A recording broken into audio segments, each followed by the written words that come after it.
Livingston and Tangela too, and our host Vincent Van Dahl, and he brings it to ya! Creature features and all creatures and all creatures,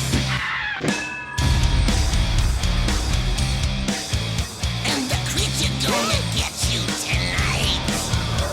You better not turn out your bedroom light. He'll grab your head and give it such a bite. You may even die, just from a fright. You ain't nothing gonna be, baby. You ain't nothing gonna be alright.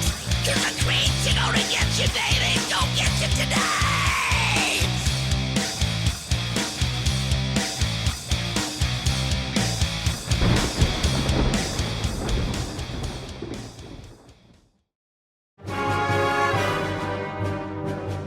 It is a period of civil war. Rebel spaceships striking from a hidden base have won their first victory against the evil Galactic Empire. During the battle, Rebel spies managed to steal secret plans to the Empire's ultimate weapon, the Death Star. That is not the Star Wars theme. Of course it isn't. It is Gustav Holst's Mars the Bringer of War, which seemed to be the inspiration for many of the themes John Williams used in Star Wars. Legal said Disney would sue our trousers off if I used the actual movie theme. But Gustav Holst would not sue us because he is dead and couldn't give to... Shall we then proceed with the introduction? Indeed.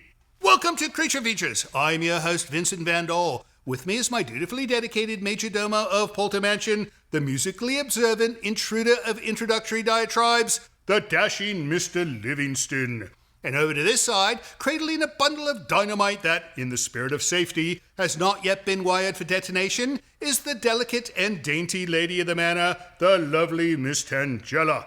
And have we a fantastical show from a galaxy far, far away in store for you. First up, we'll be joined by Steve Sansweet, owner and operator of Rancho Obi-Wan, the largest Star Wars collection in the world. He'll tell us all about his amazing facility, give us the story of its origin, and maybe even bring an item or two from the collection. Oh, and we'll also show you footage from a Tangela guided tour of Rancho Obi-Wan. You won't want to miss that. Movie-wise, we shall present a remarkable turdling of a film tonight, Star Odyssey from 1979. Originally titled Sette Uomini d'Oro nello Spazio, this translates from Italian to 7 Gold Men from Space. That alone should tell you everything you need to know about this film. But for those of you still not entirely sure, it is a quite rather bad attempt to mimic and ride on the mighty coattails of George Lucas's greatest film. If you haven't yet seen it, we have no doubt you'll be most amused. If you have seen it prior, apologies in advance for foisting this cinematic lump of coal upon you yet again. Did I miss anything? I believe you've said it all. Good. So don't go away, because it shall be another night of intergalactic fright, right here on Creature Features.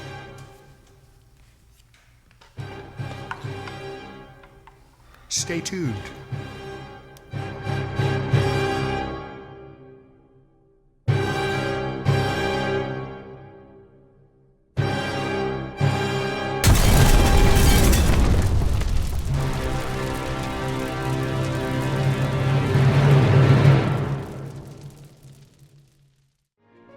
Portions of this program are brought to you by Micromat, making products that keep your Macintosh running at its best.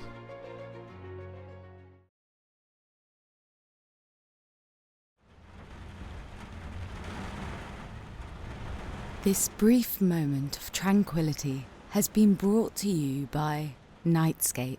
Relax and sleep better every single night with this and other videos from our free YouTube channel. Learn more by visiting nightscape.co today.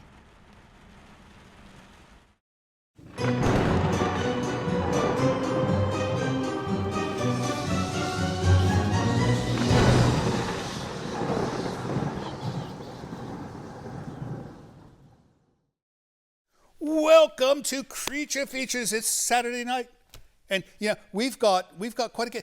He gave up his Saturday night. You normally go to the disco on Saturday night. Absolutely, the Star Wars disco. That's the one thing I don't like about doing a show on Saturday night is we ruin all the disco dancing in the area. But he gave it up tonight because we've got Steve Sansweet from Rancho Obi-Wan. I wanted to ask you about how you came up with that name in a bit, but it's a huge collection. It's a museum. It's like the Smithsonian of Star Wars, right? It is indeed. We've got like 350,000 to 400,000 items in the collection. My goodness.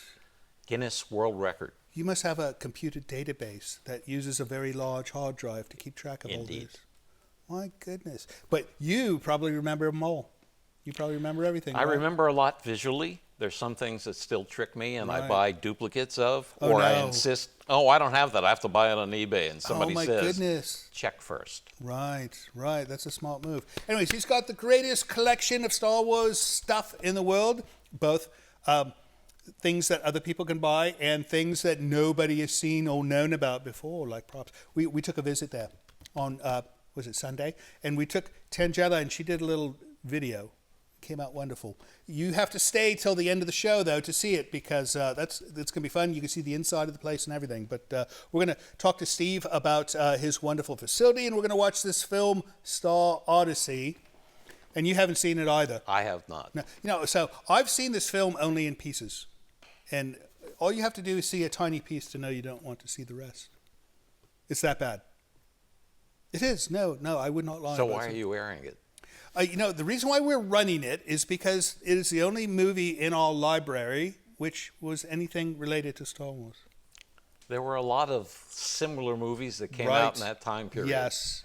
Which had the word star or had posters that had Star Wars ships like the Millennium Falcon in them. Riding the coattails of George Lucas. Indeed. That's terrible. Well, we're going to talk about some of those. But let's get this film started. When we come back, I want to hear the entire origin story of your wonderful facility. Okay. All right, off we go to Star Odyssey, 1979. If you don't stay for the movie, at least stay for the guest.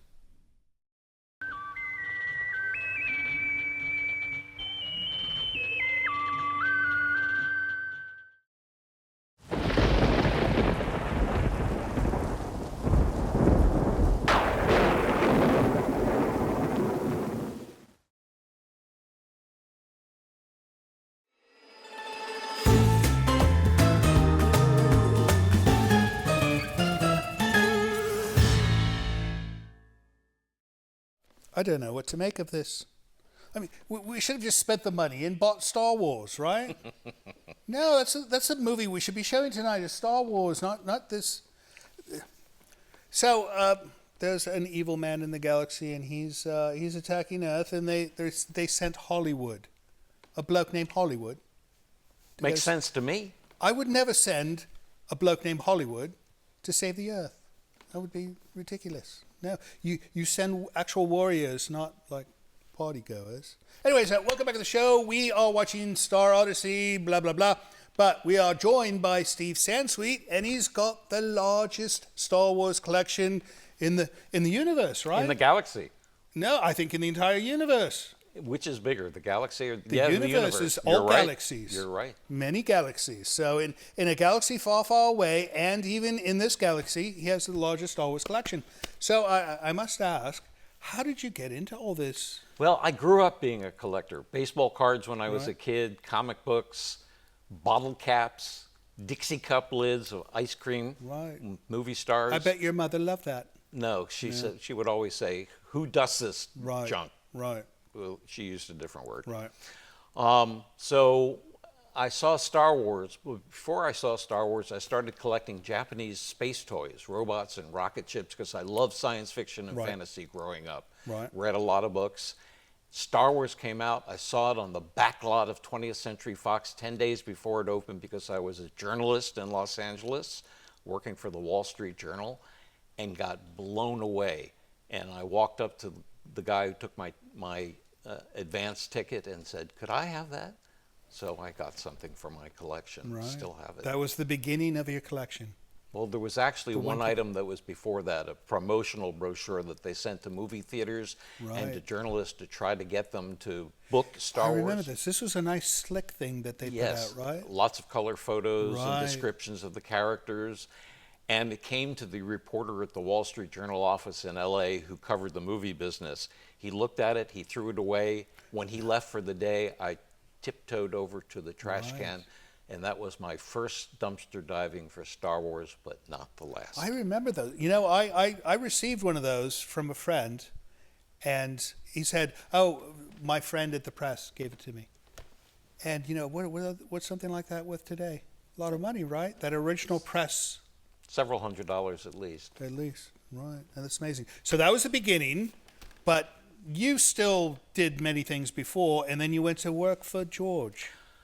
I got a call from Lucasfilm. I had started writing books. I wrote my first book in 1991. It came out called Star Wars From Concept to Screen to Collectible, about how Star Wars went from an idea in George's mind to how they did it on screen to the merchandise, which I'm a firm believer really has helped Star Wars become the phenomenon that it's become. Right. So I got a call from Lucasfilm saying, do you know anybody who would take a one-year-only job going out and talking to fans and letting them know about the Star Wars special editions, which were coming out in 1997. George messed around with the Star Wars movies and was re-releasing them on the big screen.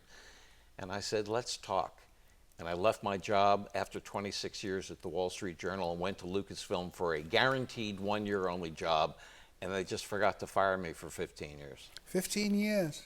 Right, of course. So I became head of fan relations, and it was a wonderful job meeting fans all over the world. Right. So you would go to like conventions and things Conventions. Like that? In that first summer, they expected me to do 8 to 10 conventions, and I did about 40 through the fall. 40 conventions a year. We had some great clips to show and talked about the special editions, and it was a blast. That's incredible. Well, I want to hear more about your life at Lucasfilm, but I'm getting the signal. We got to get back to the movie, Star Odyssey.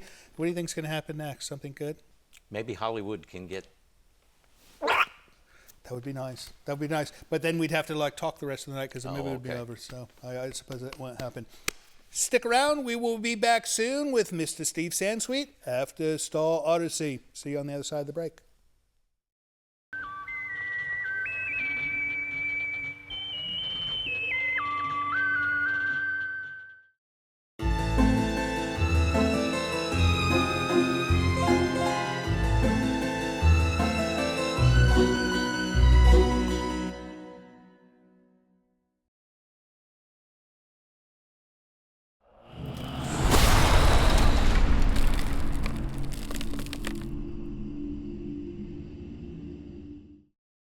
Welcome back to the show. We are watching Star Odyssey with Mr. Steve Sansweet, who has stepped away and been replaced by this one. But, you know, we do this every week because she's very, you know, I understand she's been asking nicely now. Oh, that's good. No, in the old days, she would stab the guest with a knife. Well, she'd prod them. No, she would poke them very hard with a pointy object. So she asked him nicely if she could take over for one segment, and here we are. So we're going to do some mail because we got all kinds of mail, did we not? We did. Well, let's start with one. From Jennifer Stein. Jennifer Stein. How are you, Mr. Livingston? I'm well, thank you. How are you? How'd you like that introduction with the music and all that? That was rather confusing. Yeah, he's actually quite musically inclined. He just does not act like he is. All right, Jennifer Stein says, oh, this is, I suppose, to Tangela. So you're going to have to talk tonight and answer some questions. We just watched the host segments from The Gorilla. When did we do that? That was a while ago, was it not? Long time ago. Tangela was cute and adorable with them. In many ways, she reminds me of myself as a teenager. I bet we'd be great friends. My high school chemistry teacher was a pyrotechnic who gladly blew things up for our entertainment. It was a terrific way to end a school day. I ended up liking chemistry and making up chemistry puns. My fantasy pet is a 3-headed black cat named Isotope. Each part would be named after the 3 isotopes of carbon, C10, C12, and C14. I have no idea what she's talking about. Do you? I'll talk to you about it later. Well, you know, I failed chemistry. Yes, indeed. Well, no, but I was a musical prodigy. Yes. So, you know, the power goes to one place or another, and I did not get it in chemistry. All right, here's a question. Do you have any pets? She has an entire menagerie. No, was it last week we had your little Too pooch many. out here? The dog was here last week. Fang. Yeah, he's a nice little dog, but sometimes he poops in the wrong place. She goes, my hobbies are movies, games, and music. Do you have any hobbies? She collects dead things. That's what she does. And, you know, I think she takes them without permission. Yes, this is true. No, there's a graveyard. There's a graveyard. She cannot go to the graveyard. She's banned from the graveyard. There's an actual sign that says, Tangella not allowed. And she It's ignores true. it. She ignores it. So that's her hobbies, one of many. Thank you for writing, Jennifer. You know, when they email us, they never tell us where they're from. Yeah, when they write in the post, we have to see the postmark so we Right. know. So if you're going to email us, friends at home, tell us where you're from, because it's nice to talk about hometowns, right? Yes. It is. All right, next up, Mr. Livingston. This is from Portland, Oregon, David Montgomery. Portland, Oregon, David Montgomery. I wonder if he's any relation to Elizabeth. Elizabeth Montgomery. Elizabeth Montgomery, she's dead, you know. Quite. We're going to be showing an Elizabeth Montgomery movie soon, and it's not going to be The Legend of Lizzie Borden. It's a different one. It's a good one. 40 Wax. That was that last movie. Monty, Portland, Oregon, Vincent Tangella, and Mr. Livingston. You could keep the shipping container, sir. And it looks like a fabulous card. Oh, it is a fabulous card. Look at this. This is, I didn't know Hallmark carried this. It says, thank you, Creature Features. No, Hallmark, right? I don't see a price. Maybe it's not Hallmark. All right, here we go. It goes. Oh, my goodness. There was cash. Yes, bring me cash. 20 American dollars? No. How much is... Well, before you steal it, tell us how much. 40? 40 American dollars. All right, with a beautiful card. It must have been made by Monty. And he goes, Dear Creature Features, 3 generations of my family watch your program every Saturday night. All I want to say is, well done. My daughter and I are former residents of Sonoma County, and it's like going home every Saturday. We love it. Monty in Portland. Well, thank you so much, Monty and the Monty family. You suppose that's his last name? That's all he put was Monty. It's not like Mr. Monty. It's like... Monty family, perhaps. It could be the Montys. The Montys in Portland. Well, thank you so much. I love this card. Where do we get these cards? You know, we could sell these. I bet you we'd make $50 or at least $40 on these, right? Perhaps. Selling cards. Portland, Oregon. I hear it's hot up there right now. In Portland? It's hot everywhere. Right. Next up, Mr. Livingston. This is from British Columbia, Canada. Oh, our friends, the Pages, the young Pages. I thought there was 2 of these. There were. We're going to save one for next week. Next week. So we're going to show one today. So 2 sisters up in Merritt, British Columbia, sent us these, and we are saving the next one for next week. So we're doing this one first, and this one is from Melanie. Melanie Page. Be careful, art inside. No, I've never seen that warning label before. Be careful, art inside. Was that for the postman or for me? For the post. All right, what do we got? We've got, you know, it looks like she drew Pikachu. Is that Pikachu? No, that's not Pikachu. I don't know these things. All right, she made a title card called Mail Time. We'll put a big one up there. And that goes to you. She goes, Dear Creature Features, this is a good Mail Time poster. This drawing is a grasshopper, dragon grasshopper wing. I know I haven't mailed in a long time, but I still love making hangness drawing. What's a hangness drawing? Maybe heinous? Heinous? No. Well, maybe. No, she's writing hangness drawings. Maybe it's these characters. We'll put a big one up, and she could write in and identify. But she made all these drawings, and we're putting a big one up now. And what else? She's got another one here, which is rather wonderful. And finally, this flying frog, which is incredible. And last, this is a photo of something, which she does not explain. But what do you think this is? Don't you have a toy that looks like this? No, I don't know. In any case, thank you so much, Melanie, for writing. We hope you and the family are doing well. And tell your sister we're going to have her letter next week, right? Yes. You promise you won't forget. I will not forget. Yeah, because they're on YouTube, and they will file a complaint with YouTube and get us in lots of trouble. So you won't allow that to happen, right? I will not allow that to happen. He's a man of his word. Any more?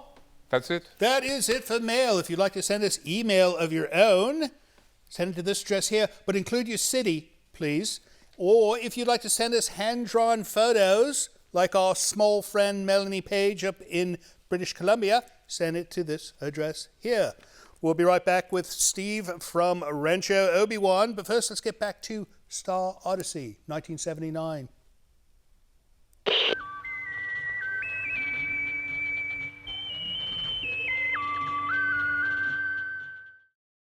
Portions of Creature Features are brought to you by the Winchester Mystery House in San Jose, California. Explore the mystery at winchestermysteryhouse.com.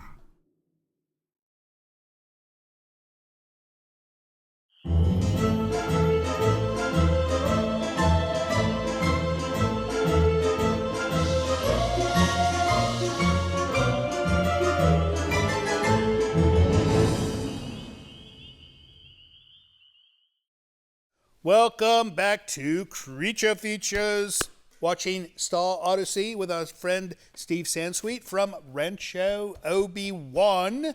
That's Kenobi, for those who didn't know. Obi-Wan. Yeah, someone was asking me, how do they know it's like a Star Wars related thing if it's called Rancho Obi-Wan? I mean, if you put Obi-Wan on anything, you know it's Star Wars, right? Absolutely, and Obi-Wan is my favorite character, thus the name of Rancho Obi-Wan. Of course. He was the mentor. He was the one who led Luke Skywalker to go on his amazing journey. That's right. No, and he was Sir Alec Guinness at one point, which. And Ewan McGregor is the follow-up, so you can't go wrong with either of those actors. I like Ewan. Oh, I like saying his name in Scottish. I like to go Ewan McGregor. Very good. It just rolls off the tongue. Anyways, Star Odyssey. So this film is, as you said, one of the knockoffs that came out after the original Star Wars. I mean, how many of these must there be? Dozens. In fact, there was one called the Turkish Star Wars in Turkish, and there are some posters out there for it, and you can actually find it on YouTube under Turkish Star Wars. So is there English subtitles? No. Or how do they? No. It's You purely don't want to Turkish. ruin it with English subtitles. I imagine not. No. The Turkish. We need to get that one, Tom. And then we'll ask a Turkish friend to put subtitles so our viewers know what's going on. But that's amazing. So did Lucas ever try to make trouble for these people? I think, well, actually, when Battlestar Galactica started airing on television, Lucasfilm sued Universal. Blatant. That one was blatant. That was, right. yeah. No. Everything looked the same. I remember It was that. done by the same special effects technicians. No, that's wrong. Anyways, but the remake did not look like that, right? Of Battlestar Galactica. No, they learned their lesson. Right. So back to your story. You were working at Lucasfilm. You already had a sizable collection. Which kept growing after the prequels and the special editions had come out. So I was faced with a problem. I knew I'd be retiring from Lucasfilm in 2011, and I had a lot of stuff in boxes still. Right. We had a second chicken barn. A chicken barn. A chicken barn. That's what the museum is housed in. 2-3 chicken barns. That beautiful facility I went to was a chicken barn. Was a chicken barn. It had egg-laying. Had 20,000 chickens up until the early 1970s. Oh my goodness. The whole area was chicken farms. I did not smell any chicken manure when I went Let's there. hope not. No, you did a good job cleaning it up. And painting and And fixing. painting. No, it's a gorgeous changing. facility. So we thought, what would be better? We had friends come over and associates and things like that to see the collection, but it was just sort of on these shelves. Right. And my number 2, Ann Newman, had been with me for a couple of years, and she was doing the inventory for Rancho Obi-Wan. Right. And we talked about turning it into a nonprofit and being able to do tours, Right. which is what we do now. And so we expanded the museum. We added this back barn facility and added some really nice touches and became a nonprofit of 501c3. Very nice. So, just so our viewers know, he's talking about chicken houses and barns and things. But from the outside, it looks like a commercial, like warehouse type thing. Yeah. And on the inside, it's gorgeous, and we're going to be putting up images of that. But it's incredible. So, you can people can go for a fee and get a tour. But you also host events there as well, right? Right. We have our annual gala once a year with up to 150 people there. My goodness. And we've had other events. We've done events for Nissan when they put out their Nissan Rogue when the movie Right. came out. Right. And we have birthday parties and smaller events, larger events. How fun. It is a lot of fun. So they could learn all about this at ranchoobiwan.org. Yes. Right, ranchoobiwan.org. We're going to put that up early so you guys know. We'll put it up again later. And let's get back to the film. And then when we come back, we're going to find out how you did your first building. Right? Okay. All right, off we go to Star Odyssey. Apologies in advance.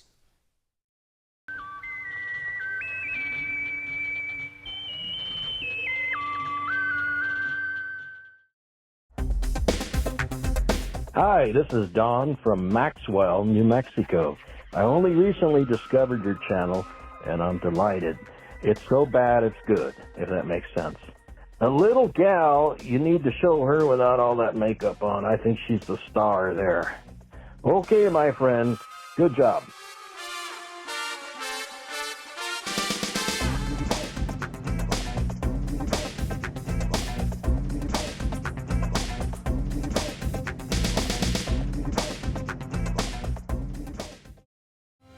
Hello, this is Livingston.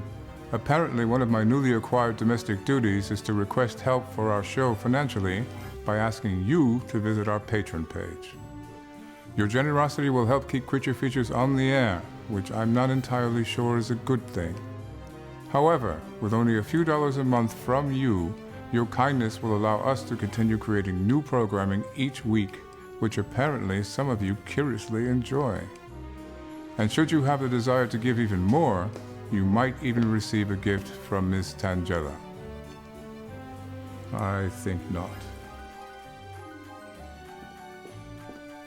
Please visit the website below to learn more. Thank you.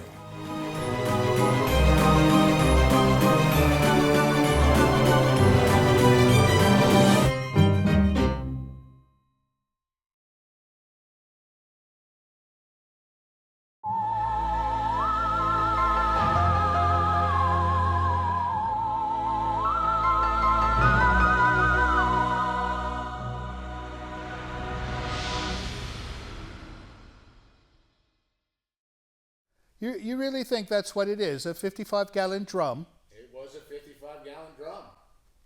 Yeah, that's no way to make a robot. Obscene. No, and it's, I suppose it's their version of R2-D2, right? Yeah, I've got a lot of R2-D2s. I saw that. No, you've got the most R2-D2s I've ever seen one human ever have. Oh, there are people who specialize in certain things in Star Wars, so there are R2-D2 collectors. Right. Just R2-D2s. Nothing else. Hundreds, if not thousands of them. Every size Every imaginable. size from this big to this big. Now, is the largest R2 unit you've ever seen only the life size? I've seen a blow-up R2 unit Ah, that is about twice the size Right, of the electronic one that is used in the films. somebody, one of these R2 guys you're talking about, needs to build a giant one where a team of people could get inside and drive it. Sort of like a Japanese robot. Yes. Very and cool. you know a thing or two about those. Well, I did a, I was Lord Mayor of London in a mockumentary that was made many years ago by my friend Don Bees in Petaluma. Right. And it was all about the true Hollywood story of R2-D2, about how he got down on his luck, became a drunk and a drug user. Lucasfilm approved this. This actually aired on Fox. Oh, my goodness. And they sold the DVD of it, Under the Dome. It was great. Very funny. I'm surprised George would let something like that fly. He has a sense of humor. It would never happen now with the whole Disney thing. What do you think about that? Disney owning? Well, you know, when I was told about that the first time, I said it makes sense. I mean, George wasn't going to leave the company to anybody. No. His kids weren't interested in running it, and they were too young anyway. And Disney was the place where Star Wars probably should have gone in the first place. Right. But Disney wasn't doing those kinds of films back then. Right. However. Well, I mean, the TV series that they've done have been amazing. The Mandalorian. Mandalorian is great. I loved Obi-Wan Kenobi. Right.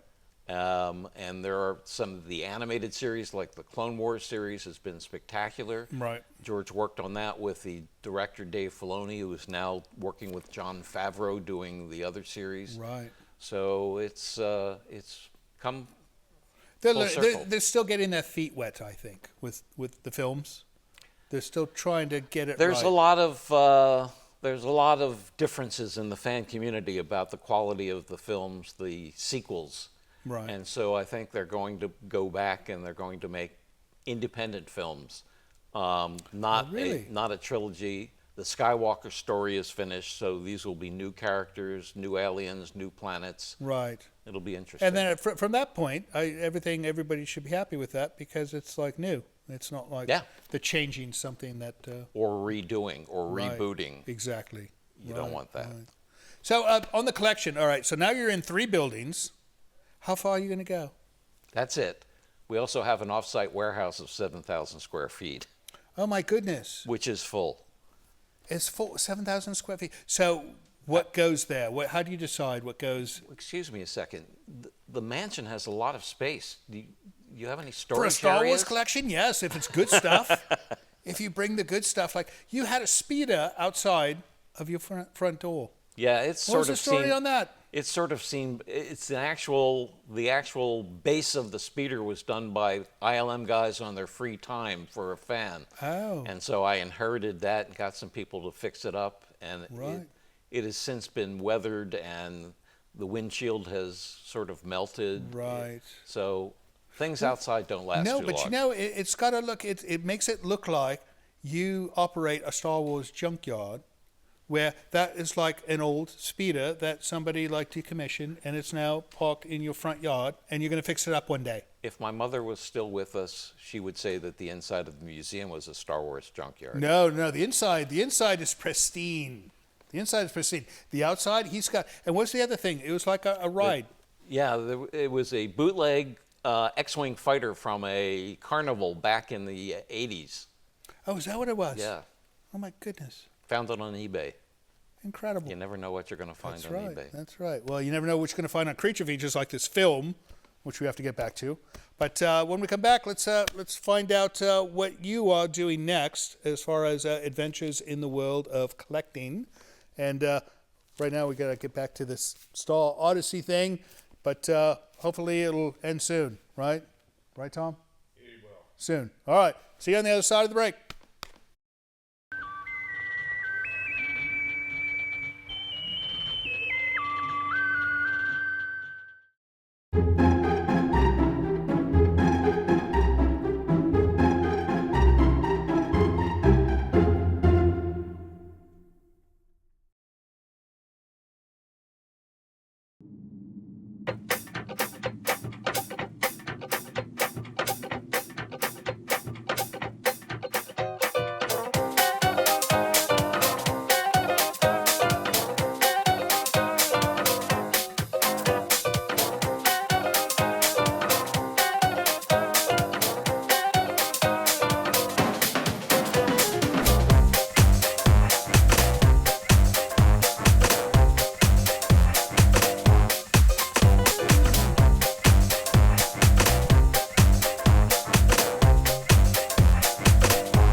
edition of Creature Features is brought to you by CreatureFeatureStore.com, the official merchandiser of Creature Feature accessories.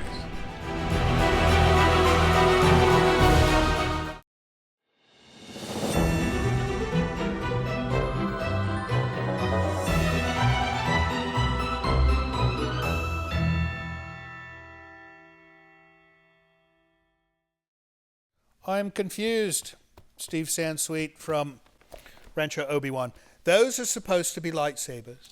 Well, you know, even George Lucas sometimes called them laser swords in the very beginning. So Right. wooden now- lightsabers would But be a did little he actually difficult. use wedges of wood painted silver? No, he used camera flash tube Right. things. No, he put some thought into the process. Yeah, well, he had a lot of These good blokes- people working for him. Right. These blokes did not.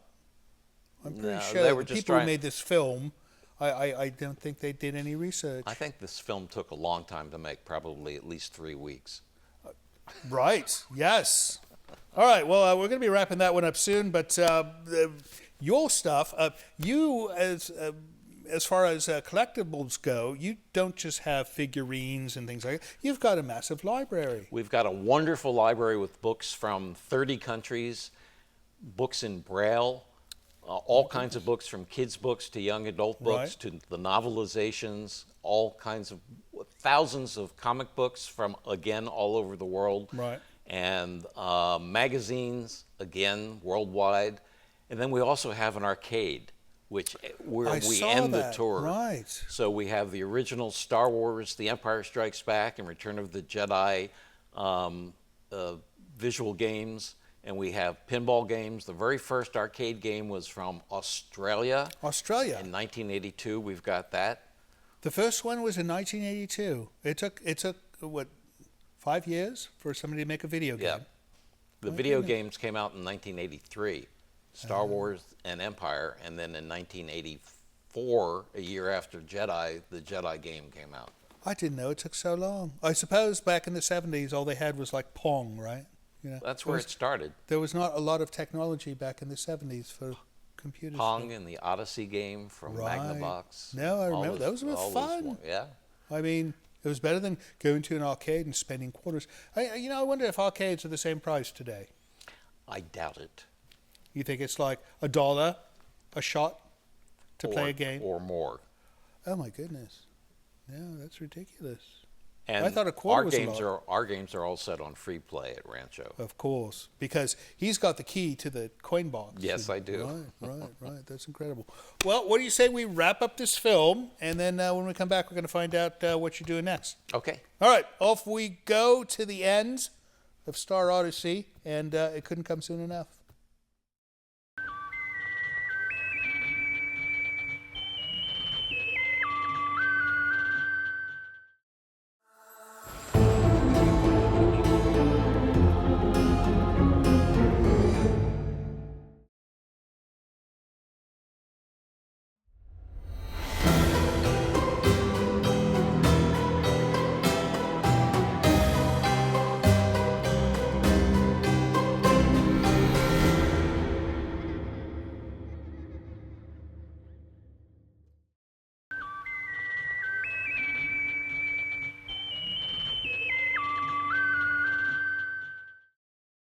Hollywood's dead. Oh no. No, I'm quite glad. I didn't like the man. Hollywood. There's no spaceman named Hollywood. Would George Lucas ever name anybody Hollywood in one of his movies? No, but I Luke know. Skywalker See? comes close. That's true, eh? No, he's right. What did you think of the film? No? Didn't like it? Did you like anything about the film? The duck-faced robots. I like them too. Yeah. They were Yeah, weird. I suppose if you're going to make a robot, a duck face would be a good choice of face. No, but I don't know. We'll show this movie. You know, this is the second time we've shown this film. I completely forgot about it. But we'll show it again in like 5 years. So we'll see you in 5 years on that movie. But enough about that. Mr. Steve, what are you doing next? Well, we're looking for more tours to come. Right. We have a pent-up demand for tours from You people. do. We expect people internationally to start arriving Right. soon. No, and all the Creature Feature fans are going to want to come see you. Yes. Right. And so we let's will welcome them. Let's put that up one more time. It's ranchoobiwan.org. And all the info is there, right? Absolutely. And I notice you run a very nicely well-written blog. And we have a virtual museum online, And yes. a virtual museum, so you can take a tour. There's a lot of video that you can see There's online. a fantastic video of the Guinness Book of World Records one. Yes. That is absolutely fantastic. A wonderful tour. This is a very funny man. He's quite the joker, because he does not take all the things he has in his facility seriously, and he makes jokes about them on the video just for you. I was laughing out loud. Indeed. I was lolling at your video. We've got a lot of fan-made objects, and they're done with a lot of humor. Those were some of my favorites. Yeah, mine too. No. That was incredible. The bicycle. That was incredible. He's got a bicycle. It looks like Pee Wee Herman's bicycle, but it's got a Darth Vader head. And The Empire Strikes Bike. That's a perfect name. See? Humor. All right, Steve, you're amazing. Thank you so much for letting us in your facility. My pleasure. And coming up to our facility. And hopefully we'll have you on again soon when you've got something new to tell us about. Sounds good. All right, as far as you guys go, thank you so much for staying up late and watching us. They could have been watching reruns of Get Smart, and instead they decided to watch our show. So that makes me want to say I love you, and see you next week, and we'll have another guest, another movie. Don't know who, don't know what, but it will be fun. See you then. So Steve, I'm thinking you rent this place out for parties. I'm thinking of throwing a Star Trek party. I don't think the Force would be with you.